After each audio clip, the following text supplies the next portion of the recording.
Caitlin Clark has been fouled more times this season than coaches have called timeouts in intense fourth quarters. There's no doubt she has a target on her back. As her popularity rises, so does the controversy. And now, even those close to her have started turning against her. Some are jealous, and others are just poor sports. Let's dive into the WNBA players who've seemingly betrayed Caitlin Clark since her breakout into the league. Back in June, Johnny Carrington stirred up serious frustration among Clark's fans during a game between the Indiana Fever and the Connecticut Sun. Carrington fouled Clark in the second quarter, causing the star rookie to stumble. To make matters worse, the Sun completely dominated the Fever, winning 89-72. Just before the final buzzer, Carrington even stripped the ball from Clark and scored a layup. Although that incident happened months ago, tensions between the two have resurfaced. Carrington now has multiple upcoming chances to face Clark again this season, as the Fever and Sun are set to play each other up to 3 more times. Naturally, fans are eager to watch their rivalry unfold. During their previous clash, Carrington responded to backlash from Clark's fans by telling them to live a little. Clark, despite being new to the league, already has a huge and loyal fan base that doesn't take kindly to seeing her fouled or disrespected. Their rivalry isn't just on the court, it's also been heating up online. Around the time of that foul, Clark's fans were called out for being overly aggressive on social media, with some accused of using harmful and offensive language while defending her. When Caitlin was asked about the backlash, she replied, "That's not something I can control." This prompted Carrington to criticize her, saying, "Dog, how one cannot be bothered by their name being used to justify racism, bigotry, misogyny, xenophobia, homophobia, and their intersections is nuts." She added, "Silence is a luxury." Clark responded by saying she wanted to stay focused on basketball and not get involved in external drama. "I don't put much thought into those things. Honestly, I don't see a lot of it. Basketball is my job." She's always preferred to let her game speak louder than words, which most would agree is a wise choice. Still, that hasn't protected her from drama involving other players and even legendary figures in the sport. Another controversy erupted when WNBA legend Sheryl Swoopes failed to mention Clark's performance during a discussion about Indiana's recent success. On August 23rd, ESPN's Stephen A. Smith slammed Swoopes for her silence, calling her immature and even a coward. So what exactly happened? After the Olympic break, Caitlin returned to the court with explosive performances, dropping 23 and 29 points in her first 2 games and continuing to impress with a standout match against Atlanta on September 8th. Despite all this, Swoopes chose not to acknowledge her efforts when talking about the Fever's success. Instead, she praised players like Lexi Hull, Kelsey Mitchell, and Aaliyah Boston, saying the Olympic break helped Indiana's momentum. Not once did she mention Clark. This omission didn't sit well with fans, or Stephen A. Smith, who's been one of Clark's loudest supporters. On air, he outlined her recent achievements, praised her massive impact on the league, and criticized Swoopes directly. Do you have any idea how that makes you look? It gives fuel to those who say Caitlin is being hated or ostracized. Respectfully, Sheryl Swoopes, you're one of the greatest players ever, and this stains your legacy. He added, "You're insane to do that. Caitlin Clark is box office. She's leading the league in attendance and viewership. This isn't the first time Swoopes has questioned Clark." Back when Clark was in college, Swoopes doubted whether her all-time NCAA Division I scoring record should even be considered legitimate. And then, there's Caitlin's biggest on-court rival, Angel Reese. Their rivalry has been intense ever since college and doesn't seem to be cooling down anytime soon. Angel Reese and Caitlin Clark are currently the top contenders for the WNBA Rookie of the Year award. And as expected, this has sparked massive debates online. Everyone seems to have an opinion on who deserves the title. But when WNBA legend Lisa Leslie suggested that both players should share the award, it triggered even more controversy. And the drama hasn't been limited to just the internet. It's shown up on the court too. In a game back in June, Angel Reese committed multiple fouls on Clark, including a flagrant foul for hitting her on the head. Reese also got penalized for hand-checking Kill Tan in the same match. When asked about her aggressive style of play, she brushed it off by saying, It's just part of basketball.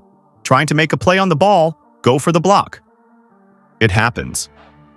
Both Reese and Clark have had impressive rookie seasons, made even more exciting by the continuation of their fierce college rivalry. Their performances have made the Rookie of the Year race one of the most thrilling in recent memory.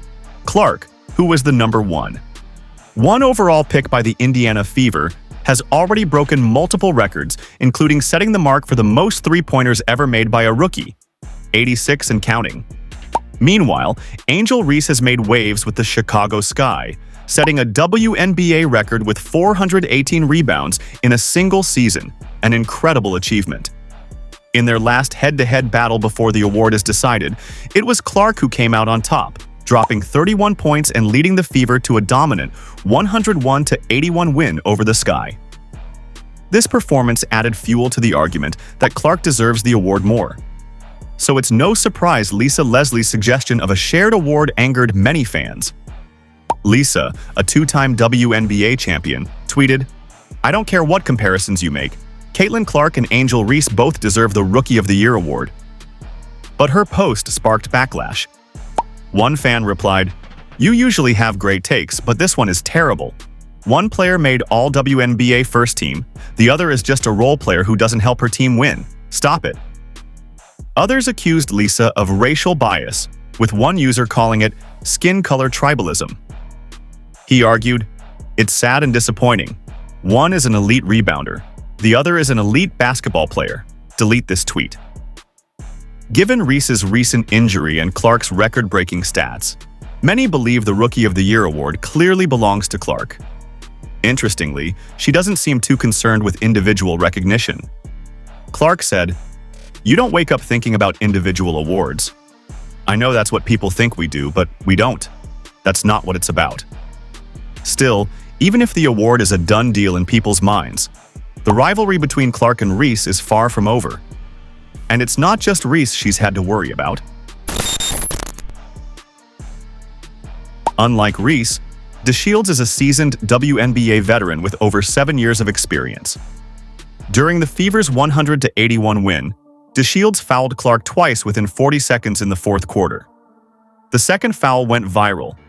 It was a hard collision that knocked Clark to the floor and earned DeShields a flagrant 1 foul.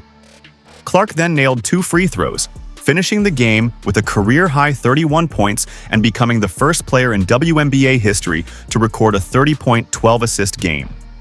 Ironically, attempts to physically target Clark have only helped strengthen her case for Rookie of the Year. The backlash against DeShields was swift and intense.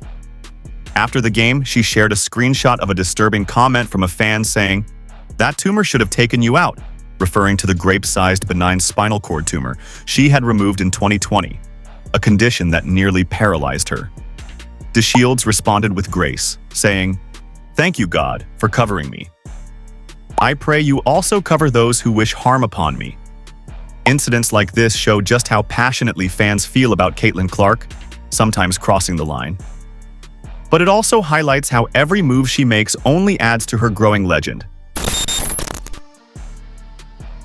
Skylar Diggins-Smith, who currently plays for the Seattle Storm, sparked controversy among Caitlin Clark fans after body-checking her during a mid-August game.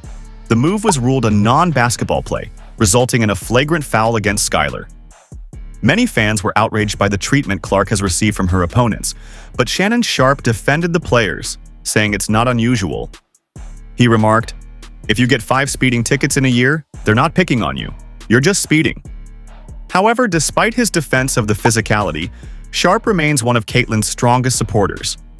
He's even accused certain WNBA players, including Skylar, of being jealous of Clark. Sharpe also pointed out that an astonishing 177% of all flagrant fouls in the WNBA have been committed against Caitlin, a stat that raised a lot of eyebrows. Not everyone agrees that Clark is being treated unfairly, but the sheer number of fouls against her has convinced many. It wasn't just the foul either. Skylar Diggins-Smith went viral for seemingly shoving Clark after the game. In the footage, Skylar collides with Caitlin while heading to the locker rooms, sparking strong reactions online. One Reddit user wrote, "Jealousy is eating these girls up," while another said, "They're salty AF." These reactions were in reference to Caitlin engaging with fans right before the alleged shove. It was clear that Skylar and her teammates were frustrated by their loss. The game was intense, with both teams exchanging points and even Caitlin receiving a foul, though she thanked the ref afterward. In response to the Storm's apparent hostility, Caitlin took the opportunity to mock them. A clip surfaced where she appeared to be telling the Storm players to stop crying. But the tension doesn't end with Seattle. Chennedy Carter from the Chicago Sky has also stirred controversy. Not only did she foul Caitlin, but she also refused to even talk about her in interviews. On June 1st, the Indiana Fever played against the Sky in a highly charged match watched by 1.5 million viewers, about 350% higher than average, showing Clark's major impact on the league. The spotlight of that game wasn't just on the score. Carter delivered a flagrant shoulder check to Caitlin even though she didn't have the ball. It appeared entirely deliberate. Fever's head coach and general manager both condemned it as unacceptable behavior. Fans were equally furious. One even commented that Carter was previously suspended and let go from the Atlanta Dream in 2021 due to ongoing fights with teammates, asking why she was even back in the league.